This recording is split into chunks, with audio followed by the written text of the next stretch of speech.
challenges I faced and some things I came to realize and just general tips and whatnot. So I am a senior RAM here in West Palm Beach. Grew up in North Carolina. I went to college at Methodist University, majored in business administration and resort and club management. After college, I moved to New York. I worked in country clubs, did club management and golf management, which led me to Florida, of course. I managed a high end retail store in Palm Beach for a little while, ended up getting recruited to work in insurance and finance, did that for a couple years. And then I was recruited by Matt Smith for Granite, which I'm sure a lot of you were, and figured I'd give it a shot. Why not? So, like Brittany said, been here for 4 years. I've been very lucky with the leadership I've had. I first started under Mike Perone when he was a manager, just doing general commercial sales, although I kind of did real estate from the beginning, but it wasn't specified. So then I moved under Vince D'Area as real estate and SLED. And once we separated out into industry teams about 2 years ago, I went solely SLED, worked in Tennessee for a little while, and now I manage the state of Colorado. So most of, I don't know if anybody else has actually talked to you guys or not yet, but most of the people that come to talk to you guys probably focus on all the things they've done right, talked about some big deals they've won, said impressive stats and whatnot, and that's great. But I'm not going to do that. I'm not going to tell you about all the things I did wrong because, first of all, everything is a learning experience, but also we don't have that much time. Also, really just going to tell you about my first few years at Granite versus my last few months at Granite. So you can really get a start on growing your business a lot sooner than I did. So, like Brittany said, we used to work on the same team for a good bit. So I was flattered when she asked me to talk to you guys, but honestly, I was a little confused. Remember the guy who came to talk to us in training, way back, and he was he was great. He had like a $300,000 book, was killing it, always got recognition. He still gets recognition, just a superstar kind of guy.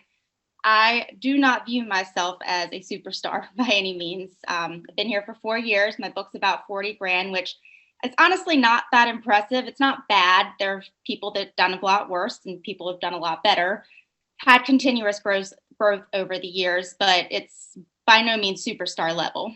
But when I was thinking about what I wanted to say to you guys and why on earth they would want me to come and talk to you, I realized that the timing is actually kind of perfect for this because about 6 months ago, I really had a major shift in my whole approach to really a lot of things, but to work for this conversation. So when I got out of training, I was optimistic, I was confident.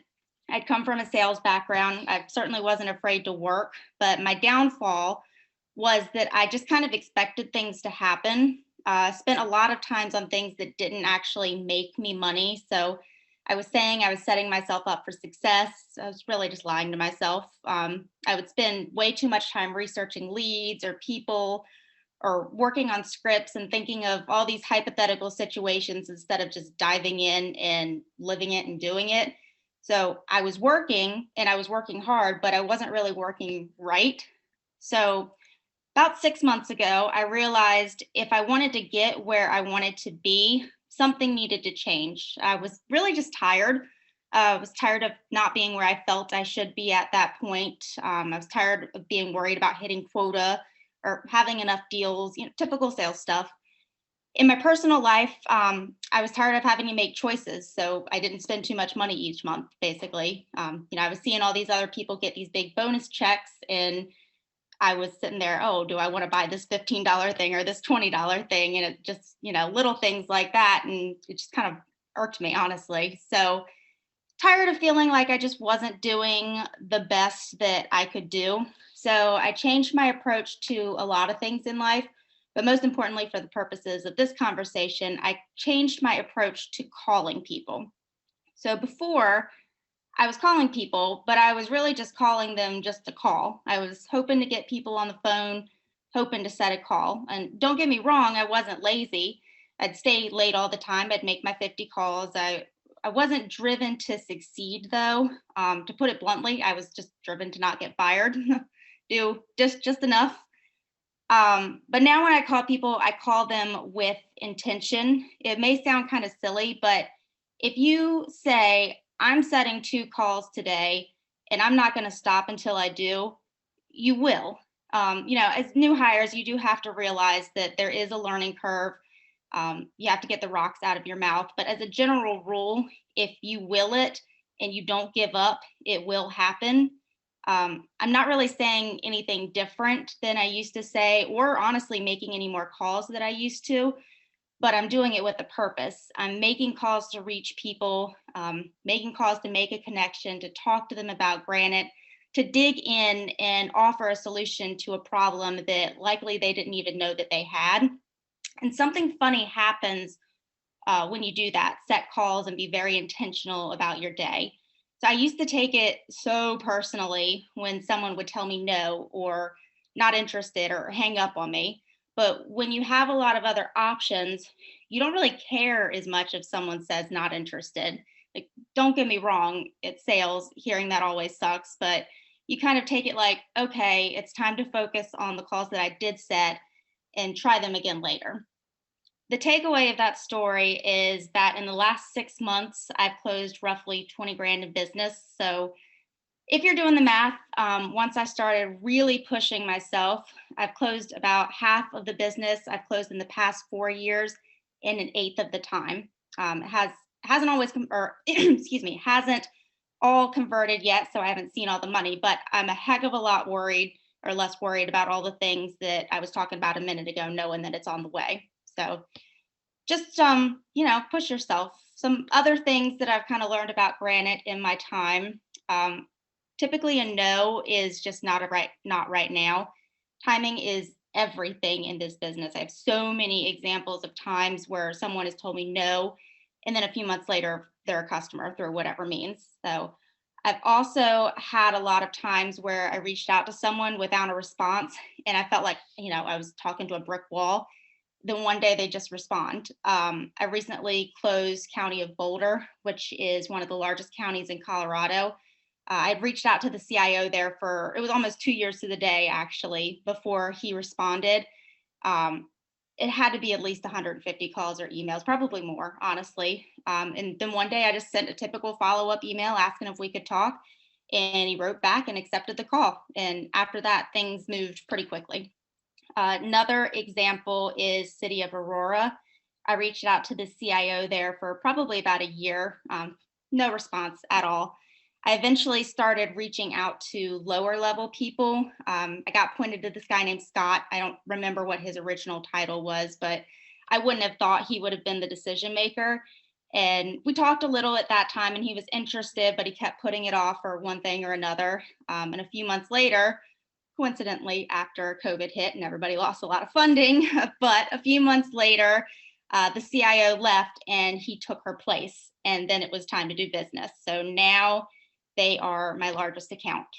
My recommendation is to always start at the top. So your CEOs, your CIOs, your CFOs, any Cs, and then work your way down, your network managers, director of ops, controllers. I've even gotten deals that have started with talking to somebody's assistant.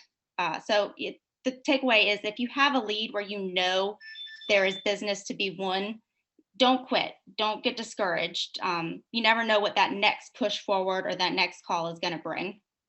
Another thing, don't delay. If someone says reach out in 6 months, reach out in 3, give or take. Had many times where I've called somebody and they've said, oh, give me a call back in X amount of time. And I've called them back at exactly that amount of time. And they're like, oh, we just did this. And it's like, what the heck? So yeah, just take that into consideration, but don't follow it exactly. Another thing is to pay attention to the people that have been here for a while. Listen to what they say, the guys around you. 90% of what I do is probably come from somebody else, whether it's emails or how I run calls. I've tweaked it, of course. You got to make it your own, but definitely originally somebody else's and probably somebody else's before that. Really, my kind of final thoughts. Sorry, hold on. I got an alarm going off here. Okay.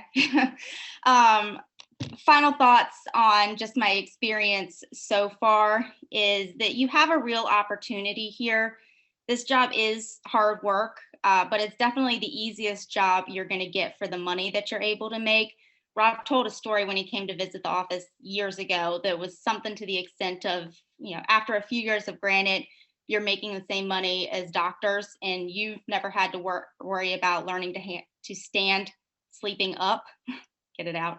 That kind of really hit with me. So don't miss out on what you have here. You aren't going to find many companies that pay you well, allow you to have a work-life balance, and it's not, backbreaking or soul-sucking labor. But most importantly, you have a lot of opportunity in front of you, but you have to make things happen. They're not just going to happen. You really have to put forth the effort and push and make that next step when you think you're at the end of your rope, because it will pay off and you're going to see the benefits of it. So I have, lots of advice that I can give. I'm sure you guys have some questions though. So I'm happy to kind of open it up and see what you guys want to talk about, and happy to answer.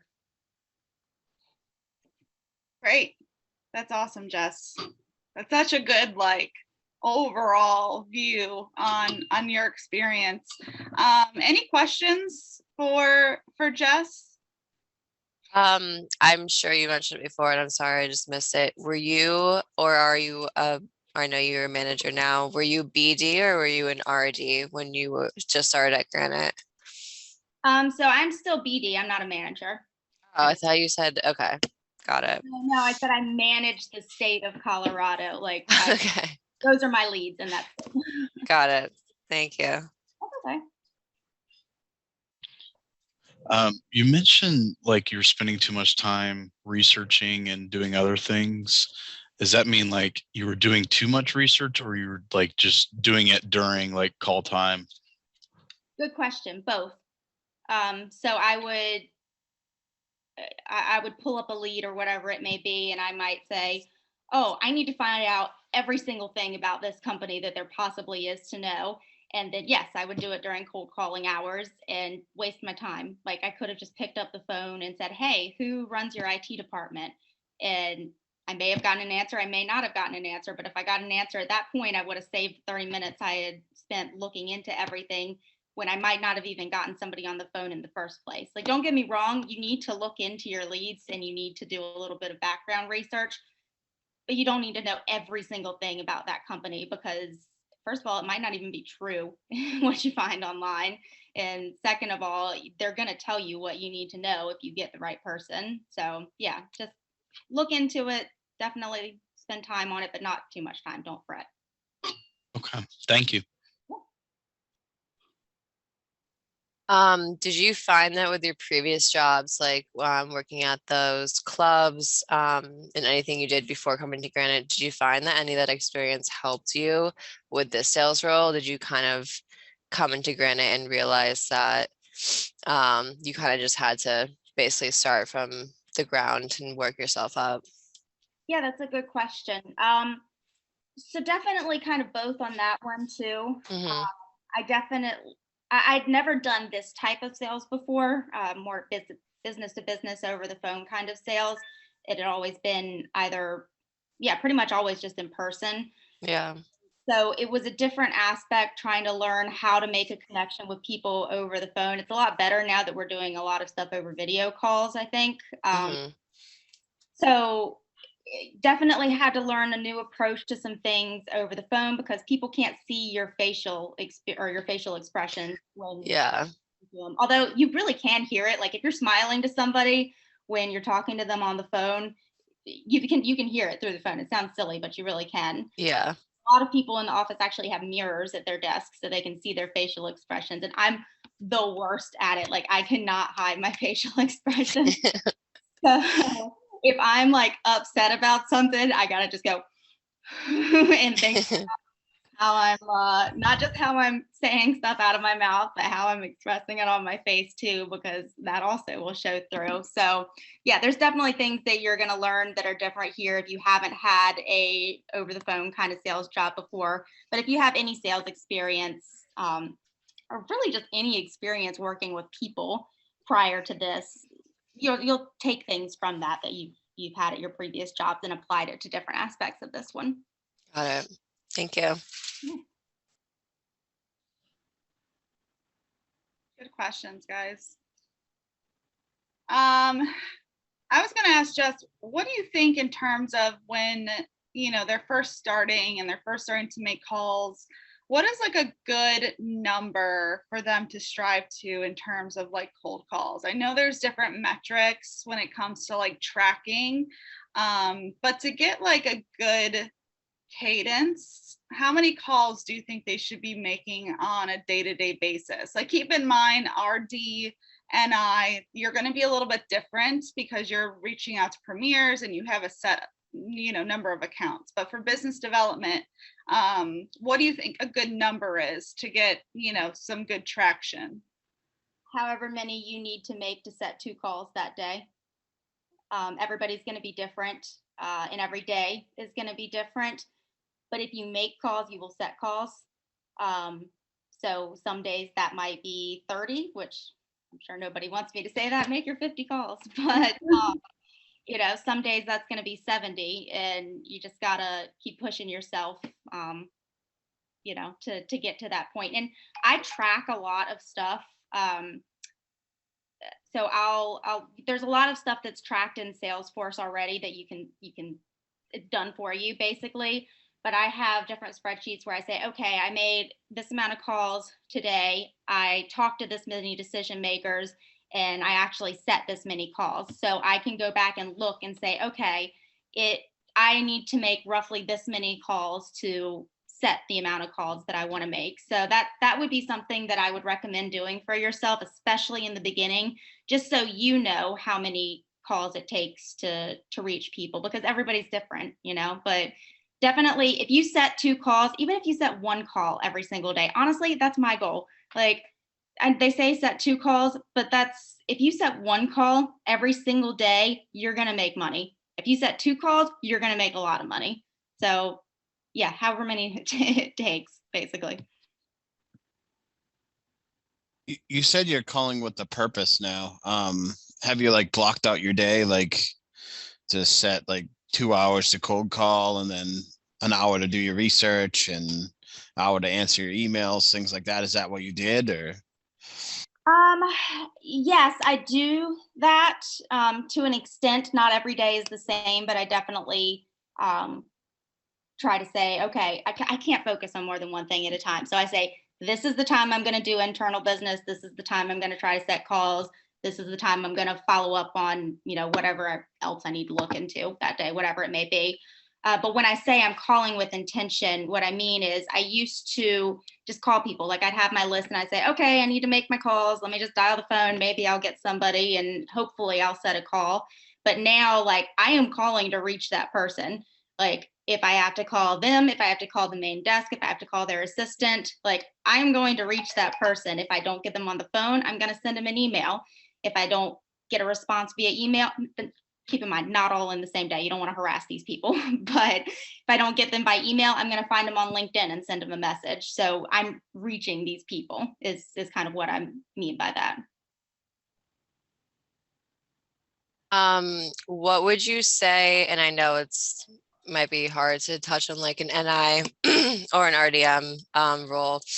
What would you say are the most 3 important characteristics for someone in this role, and the 3 most important habits to have success in this role? That's a good question too. So I would say number 1, you have to be organized. You do have to plan your day out. Like I said, it doesn't have to be the same every single day. I know cold calling blocks are like 8:30 to 10:30 and 1:30 to 3:30 or something like that. And those are good times to reach people, but also you need to call people before that and after that. If you call somebody, I got this from Mike Perone, actually. If you call somebody at 7 o'clock in the morning and you call them again at 7 o'clock at night, they're going to respect you. They're going to know that you're in the office and you mean business. So yeah, definitely stay organized, use Salesforce, plan your day. As far as kind of outreach for people, always be polite.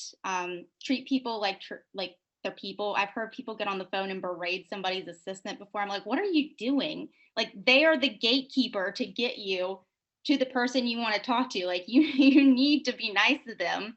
You need to make them see you as a respected professional and, another person, not just some random sales call, because they get so many sales calls every single day.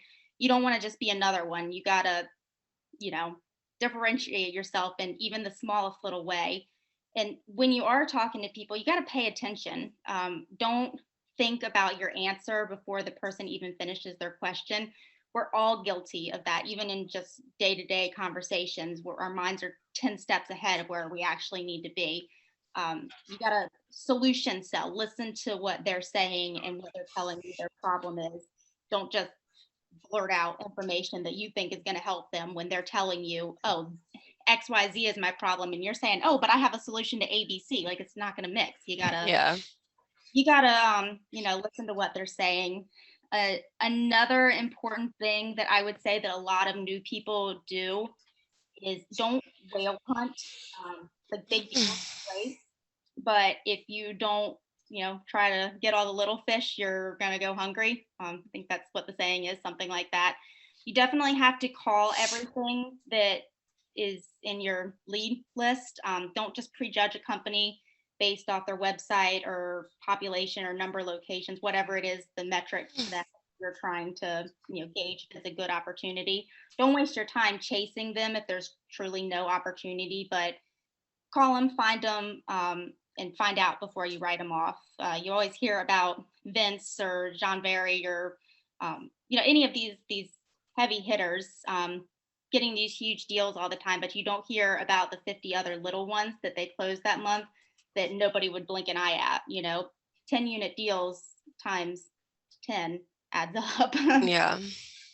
So yeah, those would be, oh, and get Rob involved as much as you can. Like if you can get him on calls, like it's great. So those are my newbie advices. Thank you. Yeah. Yeah, that's such good advice, Jess. Definitely, I think it's common as new hires to like try to start attacking those really big companies that are in your leads. And a lot of times those take a while to close. There's a lot of red tape, there's a lot of moving parts.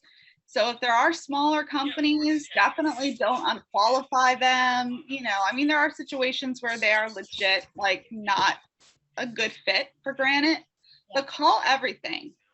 Don't just call these big companies because that's going to take you a long time to close.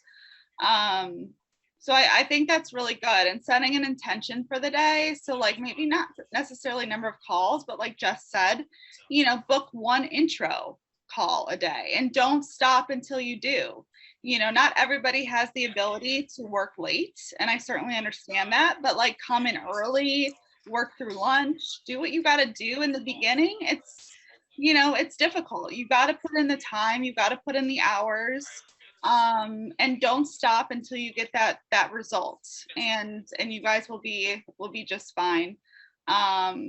So thank you so much, Jess, for your feedback. I think it's probably one of the realest conversations we have with a lot of these guest speakers that come on, and I've certainly seen your struggles and how successful you've become over the past few months. So I'm super proud of you and all you've accomplished. If there are any specific questions for Jessica that you guys want to ask offline, Jess, do you mind putting in the chat your email address in case anybody wants to reach out to you individually? Yeah. Because I know it's a little different, right? It's like J.A. Britt or something. J.E. Britt? Britt. Yeah. It still irks me to this day because there is no J Britt. I know. Danielle Woods is D.A. Woods. Yeah. So sometimes it gets a little confusing. So she has her email there in the chat. If you guys have any questions you want to ask her offline, I'm sure she's more than happy to kind of direct you, in the right way. So we will go ahead and let you go from here, Jess. We know you got some work to do. Thank you guys for your participation. And we have about 30 minutes and then we'll do our week 2 wrap up. So we'll talk a little bit about what to expect for the remainder of the day. So we'll see you guys back at 11 o'clock.